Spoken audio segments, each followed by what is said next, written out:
เขามีน้ำแร่มานำเสนอเนาะอันนี้ก็เป็นน้ำแร่วิต้าเด้อมาให้ซีดให้เบิ่ง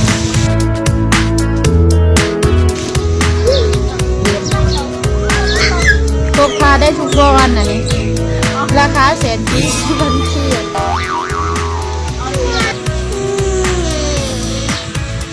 ตัวนี้วิตามินวิต้าเด้อเขาสีดน้ำได้ทุกที่ทุกทางกัดมอนบ่ให้หน้าแห้งหน้าเหี่ยวเด้อ